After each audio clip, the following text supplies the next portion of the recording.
রাতের অন্ধকারে দুরন্ত গতিতে ছুটে আসে একটি বাইকের ধাক্কায় দুর্ঘটনাগ্রস্ত হলো যাত্রীবাহী টোটো। দুর্ঘটনার অভিঘাতে টোটোটি নিয়ন্ত্রণ হারিয়ে গিয়ে ধাক্কা মারে অপর একটি গাড়িতে। এই মর্মান্তিক দুর্ঘটনায় মৃত্যু হয়েছে একজনের, আহত হয়েছেন আরও 5 জন। রক্তাক্ত অবস্থায় আহতদের উদ্ধার করে বৃহস্পতিবার রাতেই বারুইপুর মহকুমা হাসপাতালে নিয়ে যাওয়া হয়। পরে তাদের শারীরিক অবস্থার অবনতি হওয়ায় 5 জনকেই কলকাতার চিত্তরঞ্জন হাসপাতালে স্থানান্তরিত করা হয়েছে। ঘটনার খবর পেয়ে বারুইপুর থানার পুলিশ ঘটনাস্থলে পৌঁছে তদন্ত শুরু করেছে। জানা গিয়েছে, বারুইপুর থানার সূর্যপুর আলিপুর গ্রামের বাসিন্দারা উত্তরবাগ থেকে টোটোয় চেপে বাড়ি ফিরছিলেন। সেই সময় পেছন দিক থেকে দুরন্ত গতিতে এসে একটি বাইক টোটোটিকে ধাক্কা মারে। ধাক্কার জেরে টোটোটি নিয়ন্ত্রণ হারিয়ে গিয়ে সামনে থাকা একটি গাড়িতে সজোরে ধাক্কা মারে। ঘটনার পর এলাকায় চাঞ্চল্যের সৃষ্টি হয়েছে। Bureau report, রাতদিন news network. আমরা টোটো নিয়ে আসছিলাম, খাবার কিনতে যাচ্ছিলাম, বাইক এসে এত জোরে মেরেছে। বাইক নিয়ে আমাদের ওরা এত পিক ছিল, গাড়ি নিয়ে আমাদের টোটোর পিছনে মেরে টোটোর সামনে বড় গাড়ি পিছনে ঢুকিয়ে দিয়েছে। তোরা কজন ছিল টোটোতে? টোটো ছিলাম 6 জন ছিল, দাদা বৌদি ভাইজিরা ছিল, ভাইরা সব ছিল। তোরা কোথা থেকে কোথায় যাচ্ছিলে? আমরা খাবার নিয়ে আসছিলাম, ফিরছিলাম খাবার নিয়ে। কোথায় যাচ্ছিলে তোমরা? বাড়ি ফিরছিলাম। বাড়ি কোথায় তোমাদের? বাড়ি আমাদের আলিপুরে।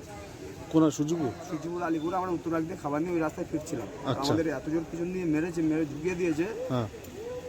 দাদা তো বার করতে হয়েছে, বৌদিরও মুখ সব কেটে ঝুলে গেছে, দাঁত পা। হ্যাঁ। আর ভাইরা সব গাড়িতে ছিটিয়ে পড়েছে। আর যারা স্পটে ছিল তারা কোনো গাড়ি পার করেও দিয়েছে, দিয়ে ফের আমাদের উপর চড়াও হচ্ছিল।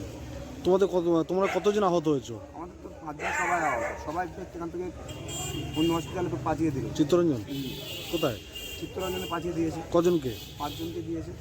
আচ্ছা, ওই বাইকটাকে জোরে এসে ধাক্কা মেরে দিয়েছে? বাইকটি এসে ধাক্কা মেরেছে বলতে কি, যে পিছনে আমরা 6 জন ছিলাম, কন্ট্রোল হয়নি, ভিতরে ঢুকে দিয়েছে গাড়ির মধ্যে। আচ্ছা। সামনে গাড়ি ছিল বড়, তার মধ্যে পিছনে এত জোরে ঠেলে দিয়েছে, গাড়ি পুরো ভিতরে ঢুকে গেছে। সামনে কাঁচ ভেঙে পড়ে। বাইকওয়ালা কি পাওয়া যায়নি তো? খোঁজ পাওয়া যায়নি? এবার ওর মধ্যে আমাদের তো সেই সময় মাথা কালো কাজ করছিল, লোকাল যারা ছিল তারা দেখলাম বড় গাড়িটা পার করে দিল, যেটা চোখের সামনে হয়েছে। ও হয়েছে কোন জায়গাটা ওটা? উত্তর ছেড়ে এসে হয়েছে। তোমার কি নাম? আমার নাম অমিত মণ্ডল। অমিত মণ্ডল। কার অবস্থা, কন্ডিশন খারাপ? কার খারাপ? তাপস নস্কর, চম্পা নস্কর, সুজয় সর্দার, রাজ্জাক হাওলার।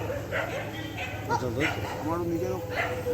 তোমরা 6 জন আহত হয়েছে, 5 জনকে কলকাতা পাঠাতে হয়েছে। তোমার নাম হচ্ছে অমিত মণ্ডল।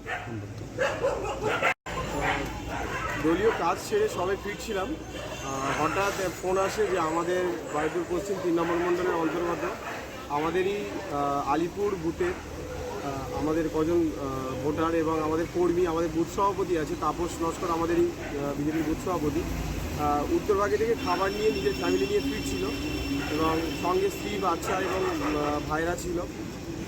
যেটুকানি শুনলাম এখানে এসে যে একটা বাইক টোটো গাড়িতে এসে মেরেছে। টোটো গাড়িতে এই তাপস এবং এর ফ্যামিলি এবং বাচ্চা কাচ্চা সবাই ছিল। তো টোটো গাড়িতে পিছন থেকে মারার পর একটা বড় ট্রাকের সঙ্গে ওদের সংঘর্ষ হয় এবং ইতিমধ্যে 6 জনের কন্ডিশন খুবই খারাপ। তার মধ্যে একজনের তো খুবই কন্ডিশন খারাপ, তাকে আগে রেফার করা হলো চিত্তরঞ্জন এবং পরপর আরও 4 জনকেই রেফার করা হলো। 6 জন ছিল সঙ্গে। আর বাকি আমরা এখান থেকে ডাক্তারের সঙ্গে কথা বললাম, কন্ডিশন সবারই খুবই খারাপ। বাইকওয়ালা কি ধরা পড়েছে? হ্যাঁ, বাইকওয়ালার নিজেরই কন্ডিশন খুবই খারাপ, সেও পেশেন্টের মধ্যেই আছে, তাকেও রেফার করা হয়েছে চিত্তরঞ্জনে। আচ্ছা, কি নাম? শান্তনু মণ্ডল।